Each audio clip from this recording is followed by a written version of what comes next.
Oi, bem-vindo à aula inaugural do curso de Comunicação Escrita comigo, o Pedroca. Se você está aqui agora, significa que de alguma forma você ficou interessado ou no mínimo curioso no que você viu ou ouviu, clicou no link e bum, está tendo seu primeiro contato com o curso de Comunicação Escrita. Por se tratar de uma aula inaugural, essa aula não tem custo algum e você pode acessá-la quantas vezes você quiser aqui nessa plataforma. Mas é uma única aula com um único conteúdo. O curso completo você tem acesso em uma outra plataforma fechada. E que se você gostar do que você vai ver aqui agora, será um prazer ter você como um dos nossos alunos. A aula de hoje, ainda assim por ser única, eu quis trazer de uma forma exclusiva. Por quê? Porque ela está aqui, mas não está dentro do nosso curso. O assunto que você vai ver aqui agora, você vai ver no curso de forma aprofundada e mais técnica. Aqui é uma parte bem introdutória, mas que ainda assim eu quero que você tire proveito. O assunto é sílaba tônica e sinais de pontuação. É só um gostinho, mas vamos lá. Antes da gente começar, eu quero pedir a ajuda de uma outra pessoa que vai fazer parte do nosso curso. Alexa, o que significa sílaba tônica? Acento tônico ou tônico denota, na linguística, a tonicidade, ou seja, a ênfase dada a determinadas sílabas das palavras durante a fala. Sílabas acentuadas parecem ser pronunciadas mais alto e com mais força do que as que não são.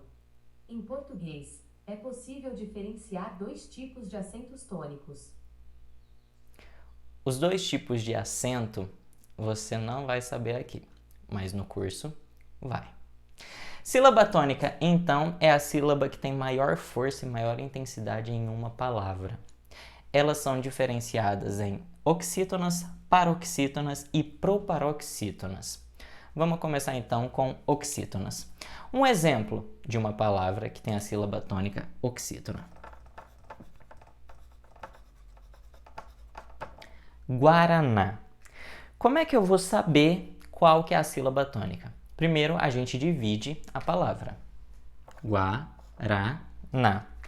Pedroca, como é que eu vou dividir a palavra se eu não sei? Bom, você pode utilizar a internet ou então o dicionário. Dicionário é uma parada que a gente vai falar muito no curso. Depois que dividir, você vai ver qual que é a sílaba mais forte quando você pronuncia. Guaraná. Aqui, a gente tem a sorte de ter um acento agudo, então automaticamente a gente já sabe onde está a sílaba tônica. Ela é oxítona porque é a última sílaba da palavra. Mas agora, como é um curso de comunicação escrita, eu quero que você pegue papel e caneta e anote o que eu vou falar, porque temos algumas regras. Nas palavras oxítonas, jamais são acentuadas palavras que são terminadas em R, L, Z, X, I, IN, e ON. Não são acentuadas. Quando que oxítonas são acentuadas? Quando terminadas em A, E, O, EM, OI, EU, EI. Como tem um pontinho vermelho em cada, significa que quando tem plural também é acentuado, beleza? Quando tem S aqui, também é acentuado. Muito bem. Depois de oxítona, nós vamos para as paroxítonas. Paroxítonas são aquelas sílabas penúltimas que são mais fortes, as sílabas tônicas.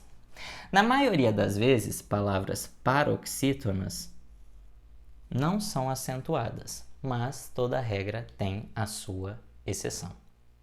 Um exemplo de palavra paroxítona: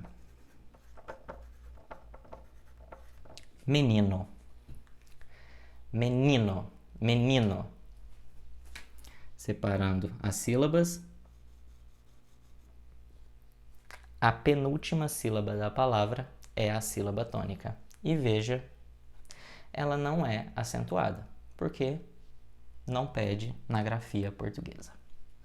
Mas quando serão acentuadas as paroxítonas? Quando elas terminarem em R, L, N, X, PS, a com tio, ão, on, us, e ei. Lembrando que esses pontinhos vermelhos que temos aqui são plural. Quando tem plural essas palavras, ou seja, quando eu acrescento um S, também é acentuada nas paroxítonas. E por último, nós temos as proparoxítonas. Bom, se oxítona é a última, paroxítona é a penúltima, proparoxítona é a antepenúltima. Uma palavra. Dúvida, separando a palavra. Duvida. Sílaba tônica, du. A gente vê como? A gente vê primeiramente por causa do acento agudo e pronunciando dúvida. A sílaba mais forte é de fato o du. Proparoxítona é o mais fácil, porque todas as proparoxítonas são acentuadas. Mas veja bem o que eu falei. Essa questão do acento é só quando a palavra for, ou seja, se ela for oxítona, ou seja, a última sílaba é a mais forte, as terminadas nessas terminações serão acentuadas. Quando ela for paroxítona, ela precisa ser, a penúltima sílaba é a mais forte, será acentuada as palavras terminadas com essas letras. E proparoxítonas, todas serão acentuadas. Mas são todas as palavras que sejam proparoxítonas, ou seja, em que a antepenúltima sílaba é acentuada. Ah, Pedroca, e as palavras que têm uma única sílaba? A gente chama de monossílabo. Quando que serão acentuados os monossílabos? Cara, quando terminar em a, e, o, oi, el e ei. Beleza? Monossílabo, a, e, o, oi, el e ei. Quer um exemplo de monossílabo que não é acentuado? Mas, a conjunção mas, a gente vai falar sobre conjunção lá no curso completo. E agora, quando uma pessoa é má, é acentuado, monossílabo. Pedro, você falou de sílaba tônica, mas a gente tem sílabas nas palavras que não são tônicas. Quais que não são aqui, ó? O guá e o rá são sílabas que não são tônicas. O me e o no, sílabas que não são tônicas. O vi e o dá, sílabas que não são tônicas. Como é que eu chamo isso? Só a título de curiosidade, essas sílabas são chamadas de átonas, não são tônicas. Átonas quando não é a sílaba mais forte de uma palavra. Pegou? Beleza! Agora a gente vai para sinais de pontuação ou sinais gráficos. Cara, sinais de pontuação são utilizados para quê? Porque tudo que a gente escreve, a gente está querendo reproduzir aquilo que a gente fala. E quando a gente fala, a gente emite emoções na nossa fala. Eu coloco mais ênfase em uma palavra, em uma frase. Eu coloco mais sentimento quando esse momento pede. E a gente quer reproduzir isso no texto. Como é que a gente faz isso? A gente utiliza sinais de pontuação. Mas a galera tem uma certa dúvida de quando utilizar. Às vezes usa quando não precisa e às vezes falta. Vamos ver o panorama de alguns, não todos. Primeiro, ponto final. Ponto final é utilizado para quê? Se é ponto final, é para o final. Se eu estou falando de um assunto, esse assunto acabou, eu encerrei, não vou tocar mais nesse assunto, ponto final. Fim da sentença. Ponto final, acabou. Ponto de interrogação. Quando que eu utilizo? Pergunta. Se eu vou fazer uma pergunta, é esse sinal que vai me falar que é uma pergunta. O que é uma pergunta? Viu a ênfase que eu dei para fazer essa pergunta? Fica um pouco meio redundante, mas é para ser redundante. Porque, cara, como é que é uma pergunta se eu não sei que é uma pergunta? É o sinal que vai te falar se é uma pergunta ou não. O leitor, quando for ler, ele vai entender que é uma pergunta por causa desse sinal. Diferente da exclamação. Exclamação está extremamente ligada às emoções. Quando eu estou falando de alegria, de raiva, de atenção, eu coloco exclamação exatamente para chamar a atenção. Eu estou dando ênfase, eu estou colocando muita força naquilo que eu quero falar. Estou falando muito de sentimento com a exclamação. 2 pontos. Quando eu coloco 2 pontos, toda frase, quando eu estou lendo, ela tem um fluxo. Se eu coloco 2 pontos, eu dou uma freada naquilo, porque eu vou enumerar alguma coisa, eu vou especificar alguma coisa, eu vou deixar alguma coisa em ordem. 2 pontos é para isso.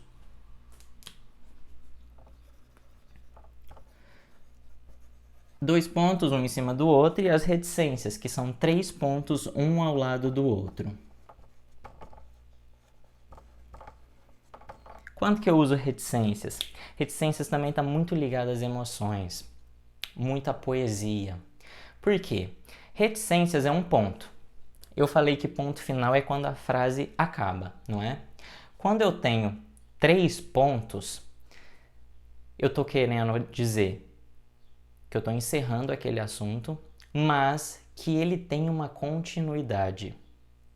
Cadê essa continuidade? Ela não está escrita. Está aqui dentro. Por isso que é uma parada mesmo de sentimento. Você tem mais para falar, mas não tem o que falar, entendeu? Tem uma continuidade. Ainda não acabou. Você não vai colocar nada além disso, mas o seu sentimento está querendo falar que tem coisa a mais ali. 3 pontos. Dá essa ideia de continuidade sem inserir mais nenhuma palavra. Essa barra, quando que a gente usa isso? Quando a gente quer juntar ou separar elementos que de alguma forma estão ligados. A gente usa para falar e ou, a gente usa em datas, a gente usa para falar de palavras quilômetros por hora. Então tá vendo que tem uma relação entre as palavras, mas por serem palavras, elas não podem estar juntas, tem que estar separadas, mas eu tô falando de uma mesma coisa. Faz sentido essa ligação entre um e outro? É por isso que a barra está presente. Quando eu utilizo aspas, geralmente eu vou fazer uma citação ou eu vou citar um termo estrangeiro, mas eu quero deixar de alguma forma algo destacado, porque aquilo é importante estar em destaque. Se é uma citação, é porque alguém importante falou aquilo. Se é a questão de eu citar uma palavra estrangeira, é porque eu preciso demonstrar que não faz parte da língua portuguesa. Beleza? Parêntese. O parêntese, ele é uma informação acessório. O que eu escrevo dentro dele é algo acessório dentro da frase, ou seja, é importante estar ali, mas que no sentido da frase ele tiraria um pouco essa ligação. Então, que nem, por exemplo, se eu estou escrevendo num texto e vou citar estamos falando de gêneros, eu poderia dar sequência ao assunto sem especificar nada, mas eu tenho a opção de falar estamos falando de gêneros masculino e feminino.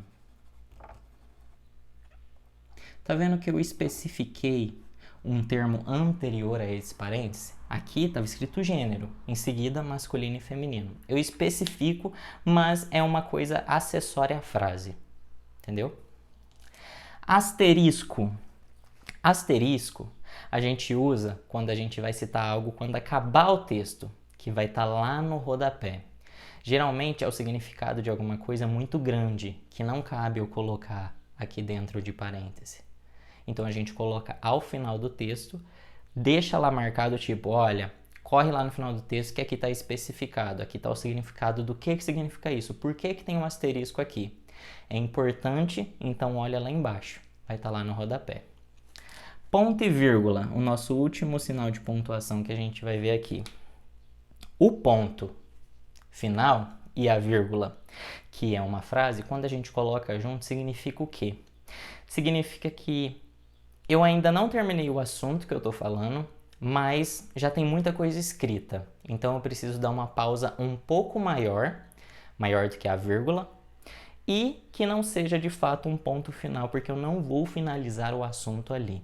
É uma pausa maior, devido à minha frase já está um pouco grande ou o que eu falei antes não tem tanta ligação com o que eu vou falar agora, mas ainda assim faz parte do mesmo assunto. Pedro, você não vai falar da vírgula? Não, porque a vírgula tem uma aula específica para falar da vírgula, porque é algo que muita gente tem dúvida, que muita gente não coloca e às vezes coloca de forma errada, mas que você só terá acesso se tiver gostado do que acabou de ver aqui agora e quiser iniciar o curso de comunicação escrita. No mais, eu espero que você tenha gostado desse panorama que a gente viu de forma bem resumida, bem enxuta, mas só para que você tivesse esse primeiro contato aqui para entender como é que vai funcionar o curso de comunicação escrita comigo. Valeu e até a próxima!